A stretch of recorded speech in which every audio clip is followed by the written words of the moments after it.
Okay, so you want to own a food truck. And honestly, on paper, it's the smartest idea in the restaurant business. A restaurant chains you to one address for 10 years and can charge you $500,000 for the privilege. A food truck costs a fraction of that.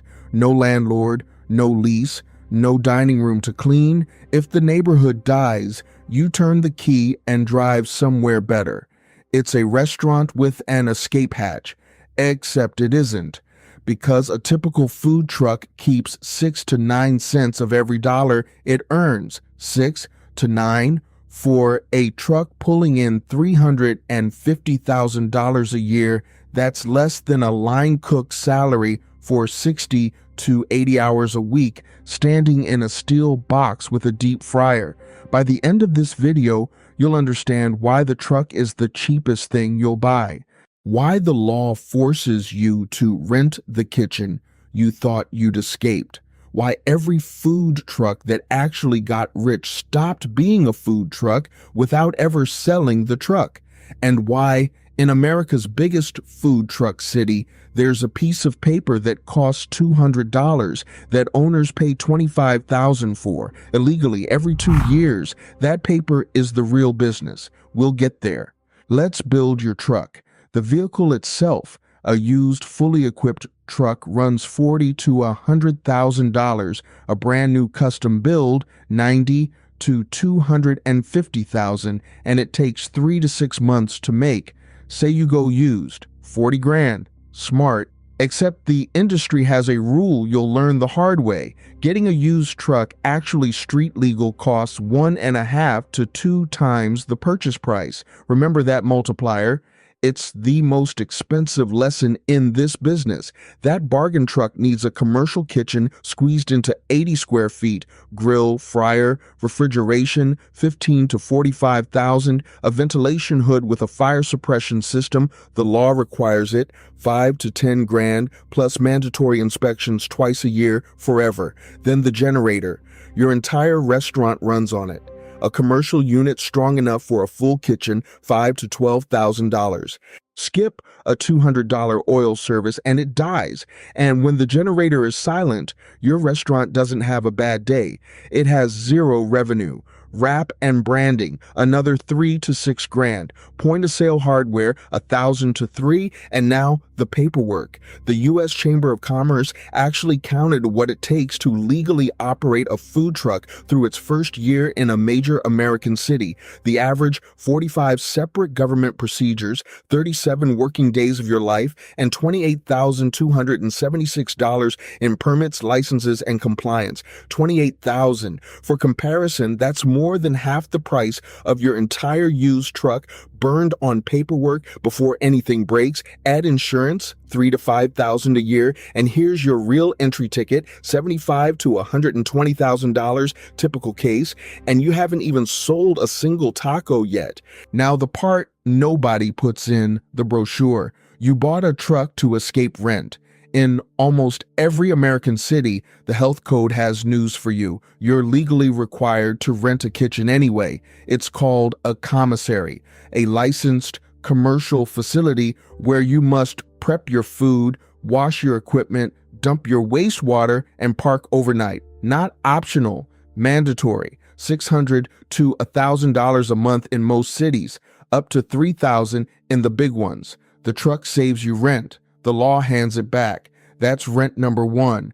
Rent number 2, the ground under your wheels. That festival with the perfect crowd, entry fee, $500 to $1,500 a day, or 10 to 20% of your sales. The big ones take 3 grand. And notice the shape of that deal. The fee is fixed, your sales are not. You pay up front, rain or shine. A gray sky on festival Saturday doesn't cut your costs. It just deletes your customers. It's a casino where the table charges you to sit down. Every spot where money walks past is already owned by someone, and they all charge admission. Rent number 3 is the quietest and the biggest. The calendar. A food truck's real year runs April to October. Winter in a northern city doesn't slow you down.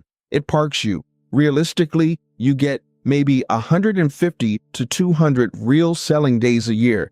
Now do the math with me. Your $28,000 of permits, your commissary, your insurance, they bill you for all 365. Every dead day, the meter runs. So the pitch was no landlord. The reality is 3 landlords, the commissary, the promoter, and the weather, and none of them negotiate.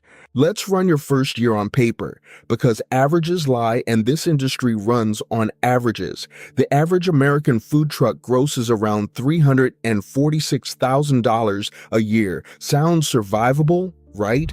But that number depends brutally on where your wheels are parked. Median revenue in New York State, about $492,000. Minnesota, $308,000. Same truck, same burger, same weeks of work, a 60% gap decided by your zip code before you light the grill. Now subtract the weather. Every rained out Saturday is roughly $1,000 of revenue that never existed. And your very best days of the year are festival days you prepaid for. String 3 wet weekends together in June and your whole quarter limps. Then subtract the machine itself. Kitchens aren't built to ride potholes. Budget $6,000 to $12,000 a year for maintenance, and that's if nothing dramatic happens. If the generator quits mid-shift, you're not a restaurant anymore. You're a very heavy billboard, refunding a line of angry customers, and we haven't counted your hours yet. The shift at the window is the visible part. Before it, 3 hours of prep at the commissary because the law says you can't chop an onion in your own truck. After it, the drive back, the scrub down, the wastewater dump, tomorrow's shopping, tonight's bookkeeping. The truck sells lunch for 4 hours and owns you for 12. That's how 60 and 80-hour weeks happen to people who thought they were buying freedom. Added up honestly, and the typical owner's take-home lands between $30,000 and $70,000 a year. 30 to 70, a line cook makes 35 to 45 for 40 hours indoors with somebody else's generator. That's the average story. So how does anyone win? To answer that, you need to see the machine's real bottleneck. It's not the kitchen. It's not even the weather. If you're still thinking, I just parked somewhere busier, this next part is exactly why that doesn't save you. Here's what nobody tells you about a food truck.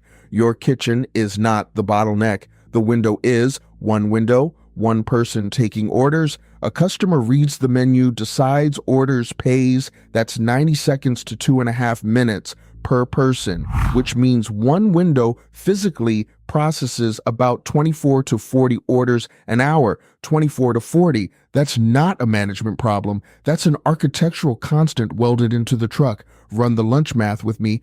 2-hour office park rush, 35 orders an hour, $13 average check, that's $910. Your best case, your sold out show, food costs eat 25 to 35%.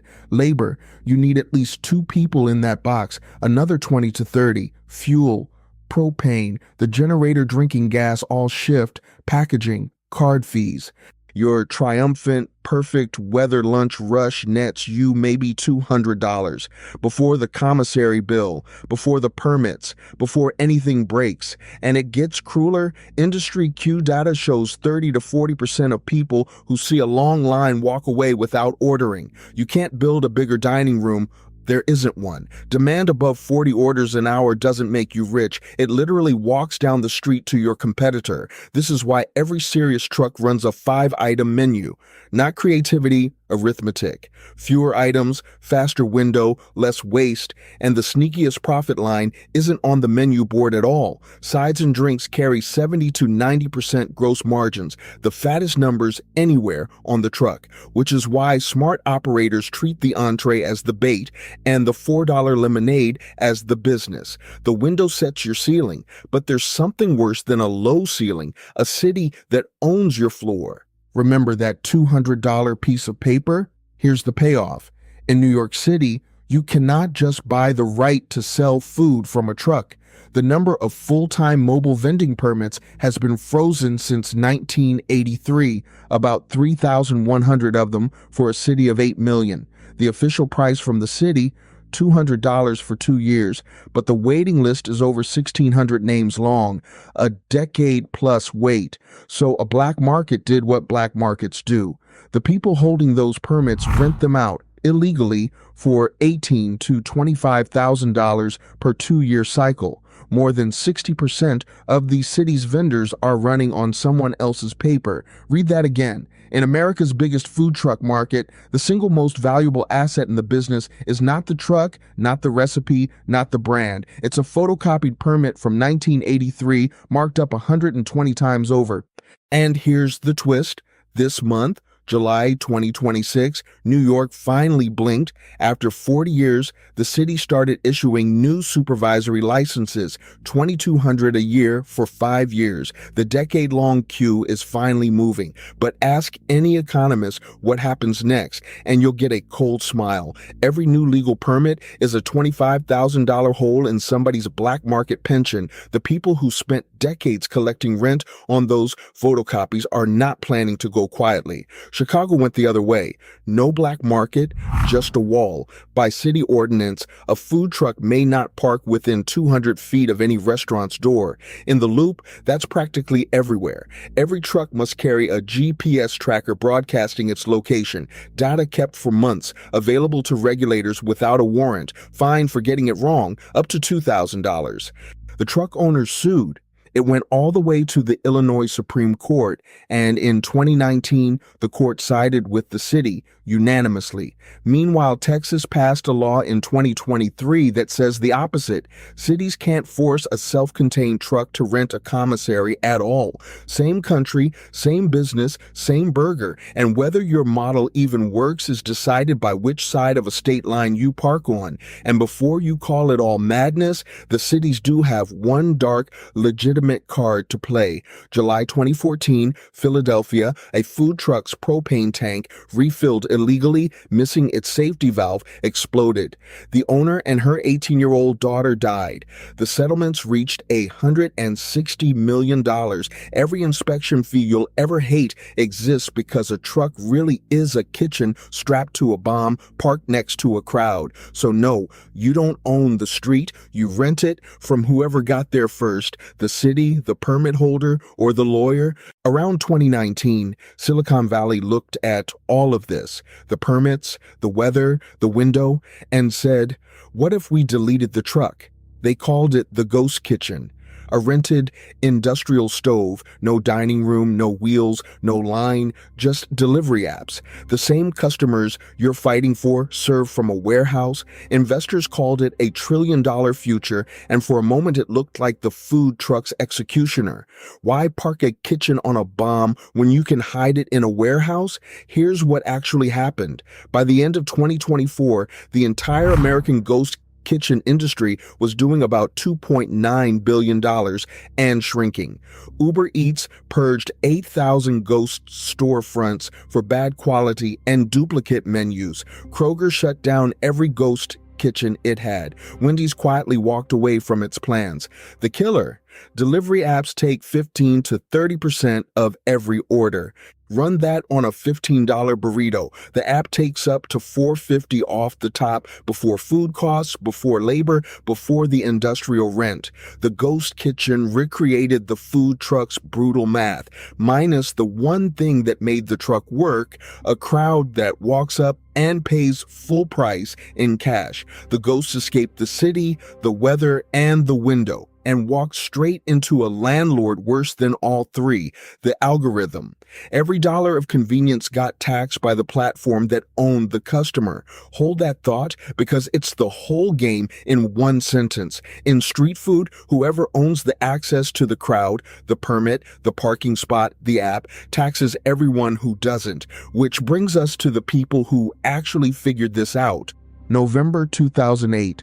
Los Angeles, a fired chef named Roy Choi starts selling $2 Korean tacos from a truck and posts its location on a brand new app called Twitter.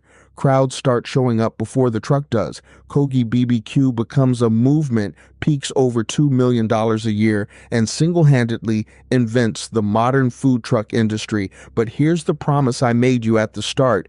Every food truck that got rich stopped being a food truck. Watch the pattern. Cousins Maine Lobster, one truck in Los Angeles, 2012, a $55,000 check from Shark Tank. Today, over 85 locations and more than $1 billion in lifetime system sales. The truck didn't scale. The brand did, into franchises, restaurants, retail. The halal guys started even smaller.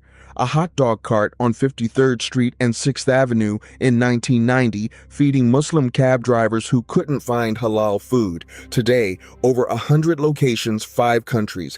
The cart was never the business. The cart was the proof. That's the real product a food truck sells, and it isn't lunch. It's evidence. A $100,000 self-funding billboard that proves people will queue for your name so that franchisees, landlords, and investors will pay for the boring version of it. Think about what it costs a restaurant chain to test one new concept in one location.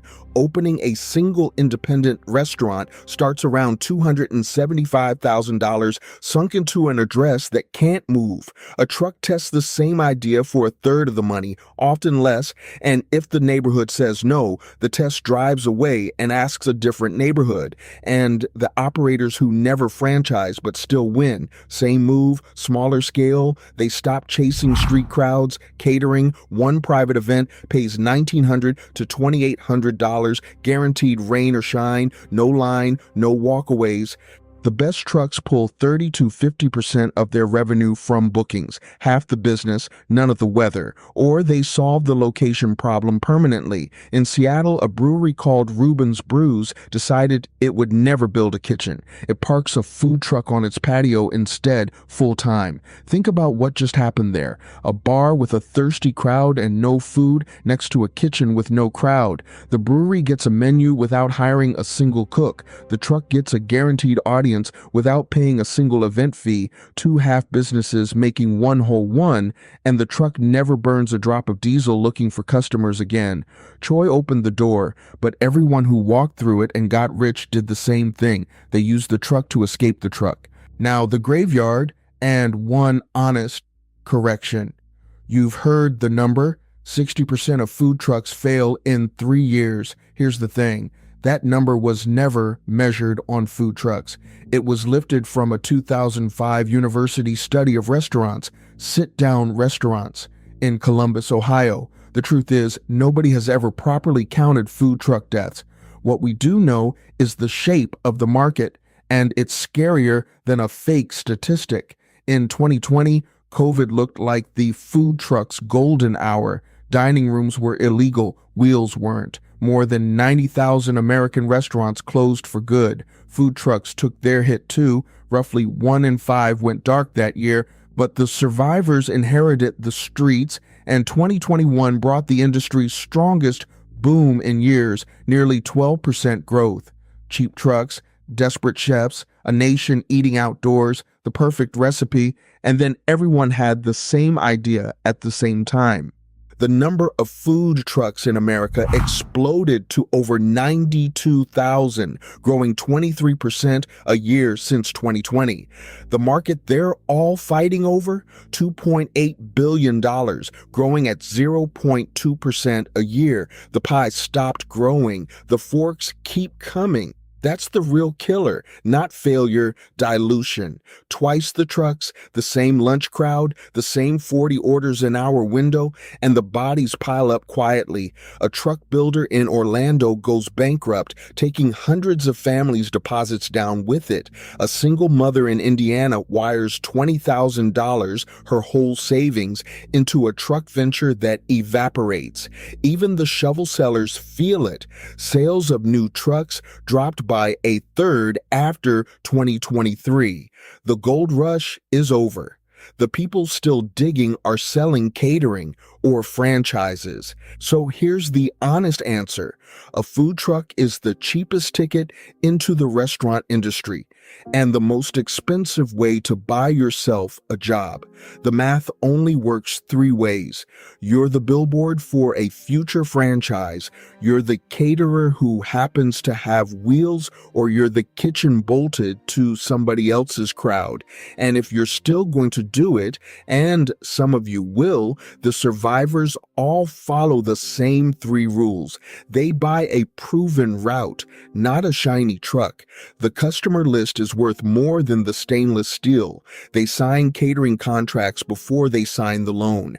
And they pick their city like they'd pick a business partner, because, as you've seen, the permit office decides your margins long before the customers do. If you're buying freedom, remember 3 landlords are already waiting: the commissary, the promoter, and the weather. If you're buying a business, remember the window, 40 orders an hour, forever. And if you're buying the dream, remember that in New York, the dream itself is a rented photocopy from 1983, a $100,000 machine that prints a brand, or a steel box that eats 60 to 80-hour weeks at line cook wages. It depends entirely on which one you think you're buying. You decide.